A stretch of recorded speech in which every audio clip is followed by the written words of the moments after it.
روس حلب پر بڑے حملے کی کوشش میں۔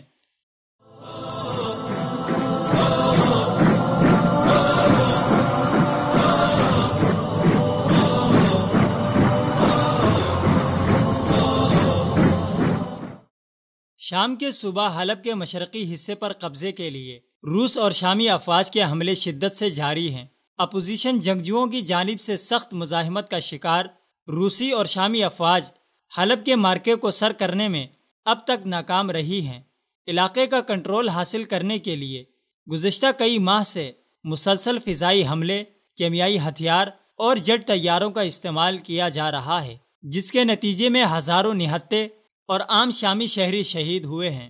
حالیہ 3 روزہ عارضی جنگ بندی کے بعد حلب میں لڑائی کا آغاز پہلے سے زیادہ شدت سے کیا گیا ہے، جس میں حملہ آور شامی اور روسی افواج کو اپوزیشن کی جانب سے سخت مزاحمت کا سامنا کرنا پڑا، جس سے حملہ آور افواج مشرقی حلب میں داخل ہونے میں ناکام رہی۔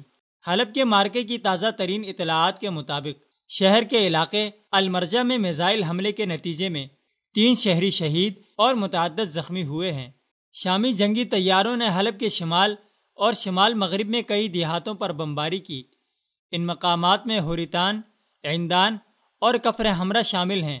روسی اور شامی افواج کی جانب سے حلب پر ان نئے حملوں کے بعد بھی ان میں مایوسی کا عالم ہے کہ اتنے طویل عرصے تک وہ کنٹرول حاصل نہیں کر پائے، جبکہ اس دوران ان افواج کو شدید جانی اور مالی نقصان سے بھی دوچار ہونا پڑا، ساتھ ہی عام اور نہتے شہریوں کا قتل عام بھی کیا گیا۔ روس نے اس صورتحال سے نمٹنے کے لیے نئی جنگی چال کا حربہ استعمال کرنے کا فیصلہ کیا ہے، جس کے لیے روس نے حلب پر بڑے حملے کی تیاریاں شروع کر دی ہیں۔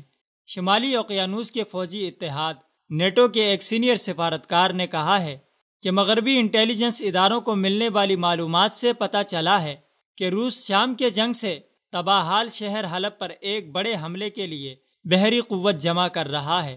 یہی وجہ ہے کہ روس کا ایک اور جنگی بحری بیڑا اور دیگر جنگی کشتیاں شام کے ساحل کی طرف روانہ کی گئی ہیں۔